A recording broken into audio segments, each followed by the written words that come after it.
You can see the morning sun just breaking through. And this is where I'm headed. I'm a little later than usual, just in case my neighbor wanted to join me. Testing to see if you can get the morning sounds.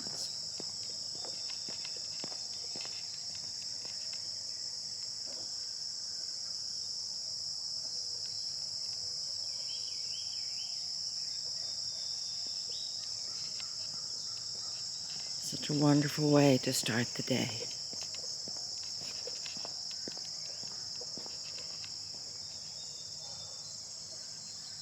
The farm across the street is now owned by Heather and Ray, and they have an alpaca farm. It's wonderful to see it alive again.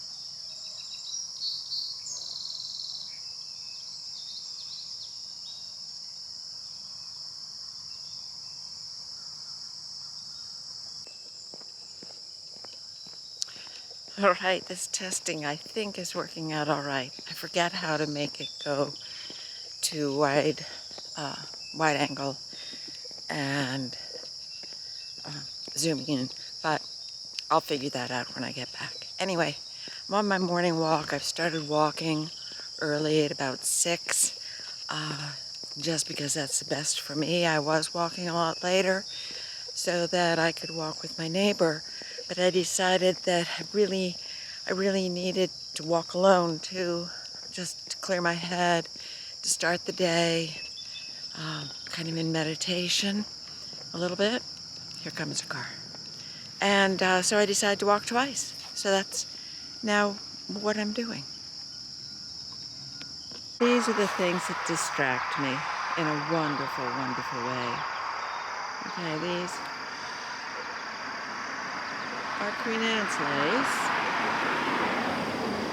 And it appears that they're all in the same family as, let's see if that focuses, as hemlock and also, I can't remember now, it's too early in the morning. Not that it's that early.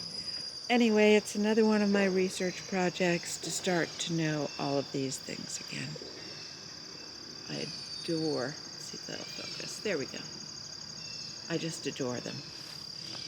I grew up with fields full of Queen Anne's lace. In fact, that's where I first got stung by yellow jackets. Ah, I remember now. Cow parsnip. First place I saw cow parsnip was Sea Ranch with brook trout. And they were just kind of alien and wonderful looking. And then I saw cow parsnip, I think it was cow parsnip, also in Wales just a couple months ago. And they looked kind of the same, but they weren't quite so alien, they weren't quite so big. So again, then, that's when I looked it up and found out that it was also hemlock, which is of course poisonous. Now I knew that they were all part of the carrot family, and there was one plant that looked just like a Queen Anne's lace, but it was poisonous. And I think that you could tell by looking at its root, but that meant you had to pull it out of the ground and kill it. So these are things that I've carried with me in my brain somewhere from childhood, and I don't even know what's true and what's not true anymore, which happens a lot as you get older, because you hold on to these thoughts and little pieces of knowledge, and when you're little you may not question it, but then as you get older you think it's true. And at this point in my life I have very little faith in what I think is true and what isn't, so I'm just going to start again. Seems like the logical thing to do to me.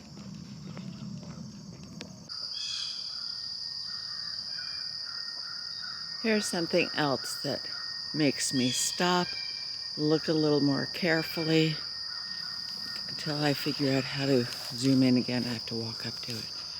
Okay, so the difference, what captured my attention was the differences between the tree on the left and this tree on the right. It almost seems just like a huge vine, but it's a tree. Look at how straight and uniform the tree on the left is. And the tree on the right is all gnarled and twisty. And it has all these vines, dead vines, wrapping around it, such different characters. So this whole forest, to me, starts to appear like a crowd of people. And possibly people not walking down the street in New York City, because you'd find far more variety there. But this would be like people maybe at a gathering where there's one person who stands out among the crowd. And I'm intrigued by those who stand out among the crowd.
I'm going to have to see if these petals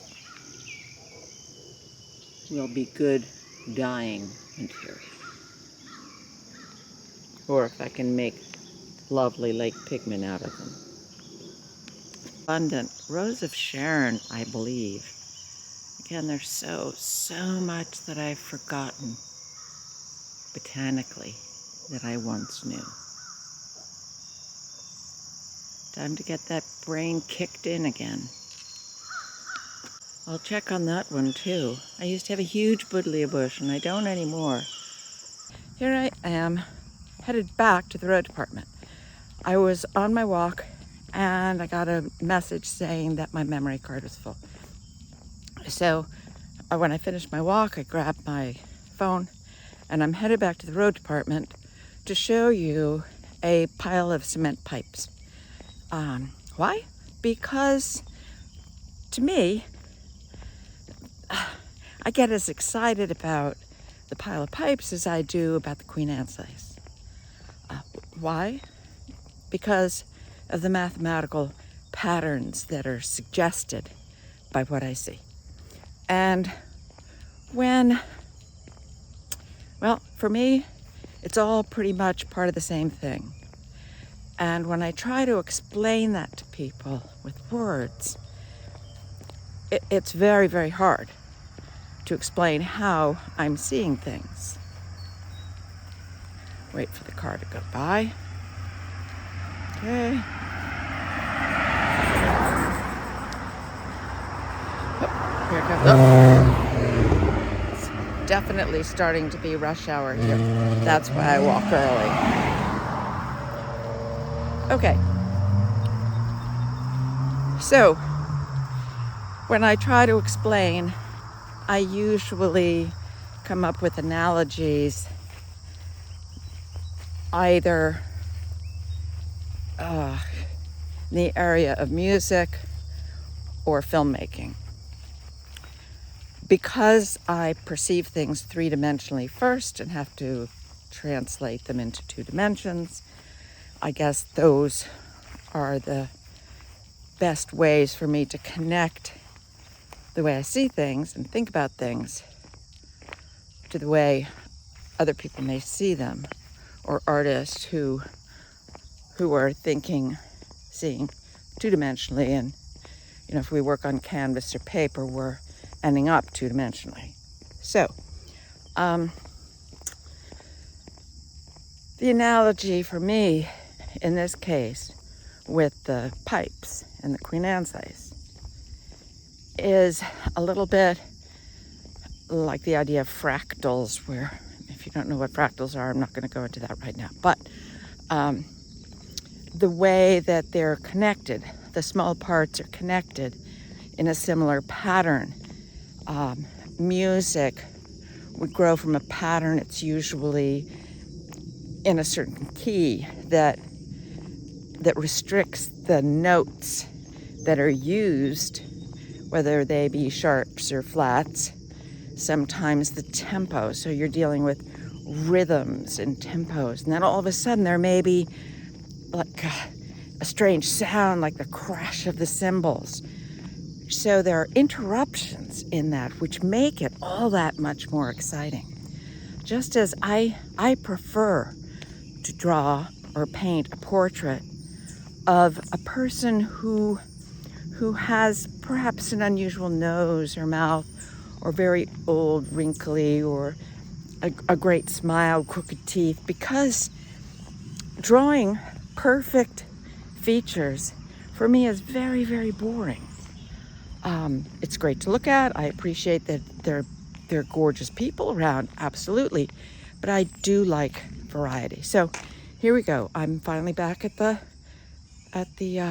road department, and I'll flip this around to show you the pipes.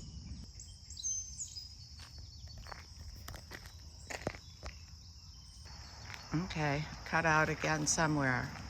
So I think that I was talking about the way that this crushed one is magnificent. Okay, see the inner structure of wire that strengthens it, keeps it from crushing. Okay, I carried on for quite a while about the connection between the pipes and music, mathematics, plants. So maybe I'll have to go back to that again, because I have no idea whether the camera was on or off, or it shut off. Anyway, that's a clue to me that I must stop this and go back and get back to work. This is one of my favorite stands of trees. In my mind, it reminds me of the group of 7 and the kind of landscape that would inspire them to paint. I love it.